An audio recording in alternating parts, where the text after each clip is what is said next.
Chingrighata metro প্রকল্পের চলতে থাকা জট নিয়ে কলকাতা হাইকোর্টের মন্তব্য, খোলা মনে আলোচনায় বসুন, সমাধান সূত্র বেরোবে। কোনো না কোনো দিন তো কাজ করতে হবে, সেদিন তো যান নিয়ন্ত্রণ করতেই হবে। কোভিড যদি আবার ফেরত না আসে তাহলে রাস্তায় গাড়ির চাপ কোনো দিনই কমবে না। চিংড়িহাটায় থমকে থাকা মেট্রো প্রকল্প নিয়ে মন্তব্য ভারপ্রাপ্ত প্রধান বিচারপতি সুজয় পালের।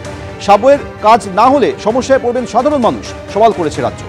রবিবার ব্রিগেডে চিকেন প্যাটিস বিক্রেতাকে যেভাবে মারধর করা হয় গীতা পাঠের অনুষ্ঠানে, তাই নিয়ে আজকে মমতা বন্দ্যোপাধ্যায় কৃষ্ণনগরের সভা থেকে সরব হয়েছেন। কেউ ওখানে চিকেন বিক্রি করতে গিয়েছিল, তার মাথায় তখন ওটা খেলেনি যে কোনটা বিক্রি করব, তাকে মেরেছ, তাই সব কটাকে গ্রেফতার করেছে। কি বললেন মমতা বন্দ্যোপাধ্যায়, দেখুন। আজকে একটা গরিব হকার তার জিনিস বিক্রি করতে গেছে, সব মিটিংয়ে কেউ না কেউ বিক্রি করতে আসে। কেউ চা বিক্রি করে, কেউ সিঙ্গারা বিক্রি করে, কেউ ঝালমুড়ি বিক্রি করে, কেউ ভেলপুরিয়া বিক্রি করে, কেউ বিস্কুট বিক্রি করে। সেও তার মতো বিক্রি করতে গেছে, তার মাথায় তখন ওটা খেলেনি যে আমি এটা বিক্রি করব না ওটা বিক্রি করব। ধরে মেরেছ, কাল সব কটাকে অ্যারেস্ট করেছি, সব কটাকে অ্যারেস্ট করেছি যারা গায়ে হাত দিয়েছে। এটা বাংলা, এটা ইউপি নয়। এখানে তোমাদের গদ্দারি চলবে না, আর এখানে তোমাদের হুকুমও চলবে না, আর এখানে তোমাদের আদেশও চলবে না। 7ই ডিসেম্বর গীতা পাঠের অনুষ্ঠানে চিকেন প্যাটিস বিক্রেতাকে মারধরের যে ফুটেজ ভাইরাল হয়েছিল, সেই ভাইরাল ভিডিও ক্ষতি দেখে পুলিশ 3 জনকে গ্রেফতার করেছে। তাদের বিরুদ্ধে কি অভিযোগ রয়েছে সে বিষয়ে ইতিমধ্যে আদালতে তাদেরকে পেশ করা হয়েছে। কেন তারা সেদিন সেই কাণ্ড ঘটালো সেই বিষয়টি তাদের কাছ থেকে জানার চেষ্টা করবে পুলিশ। এবার শোনাবো শুভেন্দু অধিকারী কি বলেছেন। মমতা ব্যানার্জির একটা চোখ বন্ধ বলে ওদের গ্রেপ্তার করেছে। ননভেজ বিক্রি করতে গিয়েছিল ওখানে এবং মিথ্যে কথা বলে ঢুকেছে, পরিচয় আড়াল করে ঢুকেছে, তাকেও ধরা, তার বিরুদ্ধে তো এফআইআর হয়েছে। আর এদেরকে ধরে নিয়ে এলেন, 41-এ নোটিশ দিয়েছেন। এরা কি জঙ্গি নাকি? আর যখন কালী পুজোতে কাকদ্বীপে কালী মূর্তি ভাঙলো, তার আসামি গ্রেপ্তার হয়নি কেন?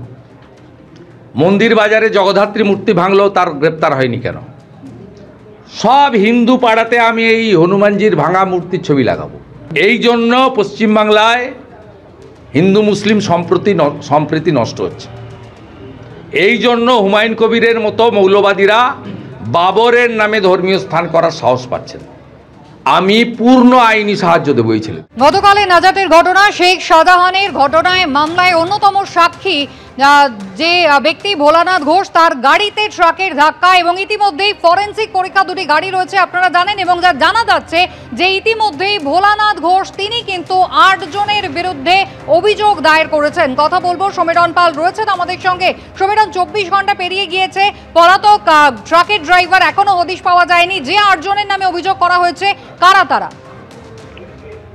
দেখো কুসুমিতা, যেটা জানা যাচ্ছে যে কিছুক্ষণ আগে নেজার থানার অন্তর্গত রাজবাড়ি আউটপোস্টে এসে ভোলানাথ ঘোষ তিনি অভিযোগ জানালেন এবং সেখানে স্পষ্ট তিনি একাধিক ব্যক্তির নাম দিয়েছেন এবং তার মধ্যে মূলত রয়েছে গাড়ির চালক আলিম এবং তাকে পালাতে সাহায্য করেছে নজরুল, এরকমটা উল্লেখ রয়েছে এবং ষড়যন্ত্রকারী হিসাবে বেশ কিছু নাম দিয়েছে এবং সেই অভিযোগের ভিত্তিতে তদন্ত শুরু করা হয়েছে এবং খুনের মামলা রুজু করা হবে বলে পুলিশ সূত্রে জানানো হয়েছে। এবং এর পাশাপাশি তিনি যেটা বলেছেন যে শেখ শাহজাহানের অনুগামীরা চক্রান্ত করে তাকে এবং তার ছেলেকে খুন করার পরিকল্পনা করেছে, যেহেতু শেখ শাহজাহানের গুরুত্বপূর্ণ মামলার তিনি অন্যতম সাক্ষী, আর সেই কারণেই এই চক্রান্ত এবং এই মর্মে তিনি অভিযোগ দায়ের করেছেন। তিনি এতটাই ঘটনায় শোকস্তব্ধ হয়ে পড়েছিলেন যে তিনি গতকাল অভিযোগ দায়ের করতে পারেননি। আজকে তিনি আইনজীবীকে সঙ্গে নিয়ে আসেন, এসে তিনি অভিযোগ দায়ের করেন নেজার থানার অন্তর্গত রাজবাড়ি আউটপোস্টে।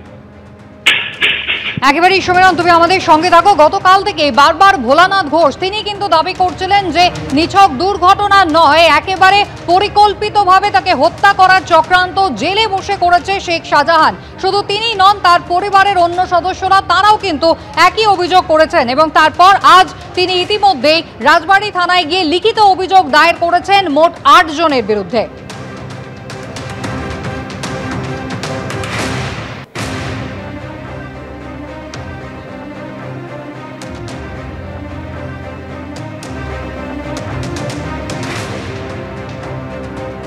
শাহজাহান মামলার অন্যতম সাক্ষী ভোলানাথ ঘোষ, তার গাড়িতে গতকাল ট্রাকের ধাক্কা এবং সেই ঘটনায় তার ছোট ছেলে এবং গাড়ির চালক তাদের মৃত্যু হয়েছে। এই ঘটনায় একেবারে পরিকল্পিত হামলা চক্রান্তের অভিযোগ করেছেন ভোলানাথ ঘোষ, আর ইতিমধ্যেই 8 জনের বিরুদ্ধে তিনি অভিযোগ দায়ের করেছেন।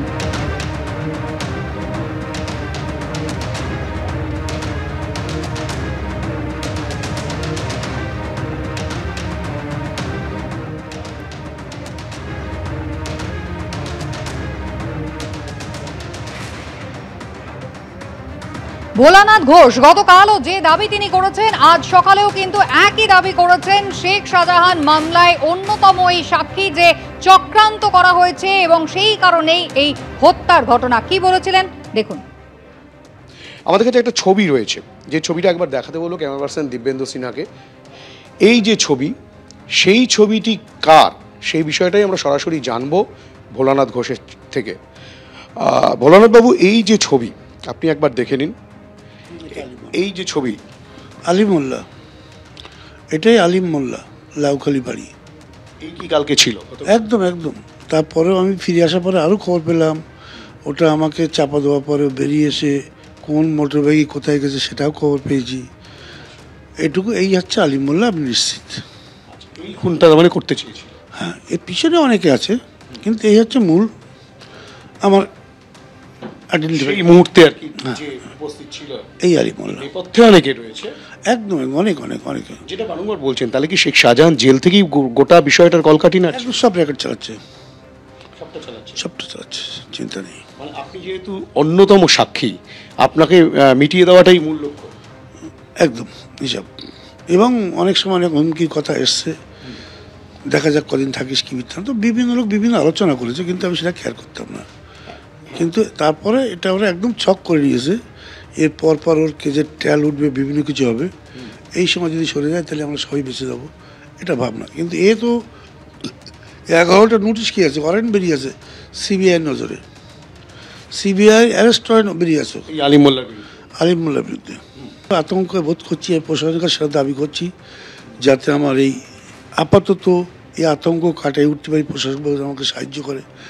এই আতঙ্কেই তো আপনারা ঘর ছাড়া হয়েছিলেন, শেখ শাহজাহানের ভয় বাড়ি ছেড়ে চলে যেত। একদম একদম। কবে বাড়ি ছেড়ে চলে গিয়েছিল? 2020 সালের 14ই আগস্ট, ফুল করোনার সময়।